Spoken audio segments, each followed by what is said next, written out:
नहीं यार, तुम आईसीएसआई की नालायक हो गया ना, फूल भी पता लगा फूल लेने गया तो टायर वाला फूल लेके चला गया था, फूल वाला। ठीक है, मैंने कहा बेटा फूल लेके जाना, तो हाँ भैया टायर वाला फूल लेना, गोल गोल अच्छा दिखेगा क्यों से, नालायक कहीं अरे तो कमैया तक तो डायरेक्ट वहां पे आई जाएगी। ठीक है, लो पता लगा सेक्रेटरी निकल के और पकड़ के मारेगा, अब फिर तुम्हारा नाम पूछेगा और ये बोलेगा अच्छा रजिस्ट्रेशन करवाया, हाँ रजिस्ट्रेशन करवाया, जल्दी ब्लैक लिस्ट करो इसको, जिंदगी में पास नहीं करना, नालायक ऐसे नहीं करना, चुपचाप जाना, एक्सपायर पढ़ना और बाहर के बाहर ही आ जाना। ठीक है ना, आगे चलते हैं। ठीक है सर, जय आईसीएसआई, यस जय आईसीएसआई, आगे चलो। यस सर, लिखो बेटे हायर रेशो, लिखें higher ratio is equal to better coverage of interest. Higher ratio is better coverage of interest.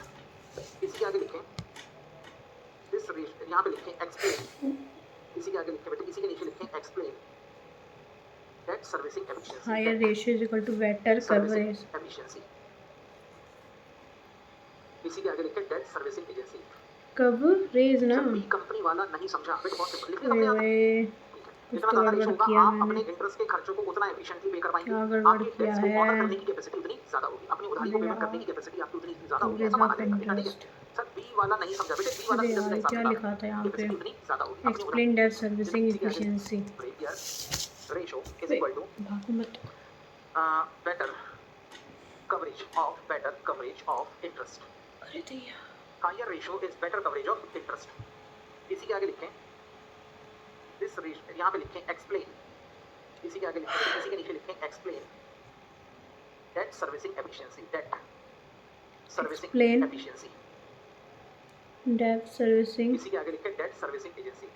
servicing sir बी कंपनी वाला नहीं समझा बेटे, बहुत सिंपल लिखिए अपने यहाँ तक। efficiency, ठीक है, जितना ज्यादा रेशो होगा आप अपने इंटरेस्ट के खर्चों को उतना एफिशिएंटली पे कर पाएंगे, आपकी डेट्स को ऑनर करने की कैपेसिटी उतनी ज्यादा होगी, अपनी उधारी को पेमेंट करने की कैपेसिटी आपकी उतनी ज्यादा होगी, ऐसा माना जाएगा। इतना ठीक है सर, बी वाला नहीं समझा बेटे, बी वाला सीधा सीधा हिसाब किताब है। इंटरेस्ट कवरेज रेशो कितना आया था 5 टाइम्स। ठीक है, इंटरेस्ट कवरेज रेशो 5 टाइम्स होने का मतलब है कि अगर मान लो कंपनी बी ने पहले से ऑलरेडी लोन ले रखा है 1000 रुपए का एट द रेट ऑफ 10%, तो आगे कंपनी बी और कितना मैक्सिमम लोन ले सकती है, तो बेटे आगे कंपनी बी जो कि डेट्स कवरेज रेशो 5 टाइम्स का है, तो आगे बेटे कंपनी बी 1000 का 4 टाइम्स यानी 4000 रुपए का और लोन ले सकती है, बस। क्यों? क्योंकि पहले से 1000 रुपए का लोन आपने ले रखा है, 4000 रुपए का लोन और ले लोगे तो टोटल लोन कितना हो जाएगा 5000, रेट ऑफ इंटरेस्ट कितना है 10%, तो आपका इंटरेस्ट का खर्चा कितना हो जाएगा 500। और बेटे अगर आपका मान लो एडिशनल लोन लेके पैसे को इन्वेस्टमेंट करने के बाद भी प्रॉफिटेबिलिटी नहीं बढ़ी, तब भी कम से कम क्या हो जाएगा, आपका इंटरेस्ट का खर्चा कवर हो जाएगा, आप इंटरेस्ट के खर्चे के चक्कर में एटलीस्ट लॉस में नहीं जाओगे। समझ में आ गई बात? अरे समझा क्या सर, सीएससी धर्म है, सीएससी पहचान है, बस आगे चलो। लो बेटे आगे चलते हैं, अगला रेशो और ले लो, कोई एक आध रेशो बचाएगा। हाँ ये तो समझा दिया, वैसे मैं लिख देता हूँ। 5वें नंबर पे लिखो बेटे डिविडेंड कवरेज रेशो, क्या लिखो 6 नंबर आएगा ना ये, तो लिखे बेटे डिविडेंड कवरेज रेशो, क्या कोई फॉर्मूला बताएगा? हाँ नहीं, वो अलग अलग होता है। डिविडेंड यील्ड रेशो में हम अपने डिविडेंड पर शेयर को मार्केट प्राइस से करते हैं, और कवरेज रेशो में अपन डिविडेंड के शेयर को अपनी इनकम से करते हैं। 65 आंसर नहीं, आंसर 6 नहीं, अलग अलग लिखेगा, हमेशा अलग अलग। डिविडेंड नहीं ऐसा नहीं होता, देखो क्या मैं समझाता आपके पॉइंट पे आता हूँ। ठीक है, Coverage यहाँ पे फॉर्मूला बता रहे थे तुम, पैट डिवाइडेड बाय, अब यहाँ पे सिर्फ डिविडेंड लिख तो चलेगा, क्योंकि प्रेफरेंस डिविडेंड कवरेज रेशो निकालना होगा तो भी फॉर्मूला क्या बनेगा, PAT divided by equity dividend coverage ratio निकालना होगा तो भी फॉर्मूला क्या बनेगा, PAT divided by equity dividend. तो यहाँ पे सिर्फ अगर डिविडेंड लिख दिया जाए तो काम चलेगा, डिविडेंड, तो यहाँ पर हो जाएगा बेटे डिविडेंड। सर मैं आरती गाऊंगा आईसीएसआई पर पहुंचकर, जय आईसीआई देवा, प्रभु जय आईसीआई देवा। अरे उनके लिए 40 लिखना पड़ेगी ना, आरती गाने से काम नहीं होगा। ठीक है ना, आईसीआई 40 लिखना पड़ेगी। आगे चलते हैं, क्या लिखना? हाँ आती है?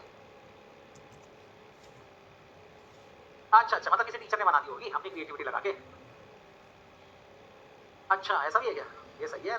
हाँ लो बेटे, तो यहाँ पर आके आपके लॉन्ग टर्म सॉल्वेंसी रेशो खत्म होते हैं।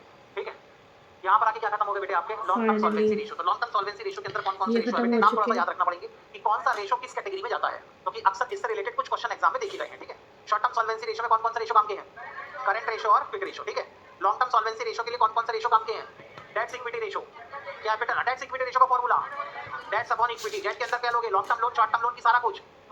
सर लॉन्ग टर्म लोन लेंगे, अगर बेटे हमारा अकाउंट का पेपर हुआ तो long term debt, financial management का पेपर हुआ तो लॉन्ग टर्म डेट, लेकिन अगर कंपनी लॉ के पेपर में आ गया डेट इक्विटी रेशो तो क्या लेने का उधर, लॉन्ग टर्म डेट और करंट डेट। ठीक है, डिफरेंस समझ में आ गया? कंफ्यूज मत होना, नहीं तो पता लगा कल अपर सर के साथ झगड़ा करने लगो, सर ऐसे कैसे टोटल डेट बोल रहे हैं आप, नवनीत सर ने तो समझा के कहते हैं कि सिर्फ लॉन्ग टर्म डेट लेना है। आपका टीचरों का आपस में शक्ल नहीं है। ठीक है, कोई कुछ आके बोलता है, कोई कुछ आके बोलता है। ठीक है, ऐसा मत करना। ठीक है, लॉ के अंदर डेट की इंटरप्रिटेशन अलग है और यहाँ पर इंटरप्रिटेशन अलग है। ठीक है, इक्विटी का मतलब share holder fund, share holder fund में क्या क्या आएगा, equity share capital, preference share capital, reserve surplus minus losses, कहानी खत्म। दूसरा ratio capital gearing ratio, capital हां बेटे सर एग्जाम में न्यूमेरिकल भी कैपिटल गियरिंग रेशो का फार्मूला बोलो। हां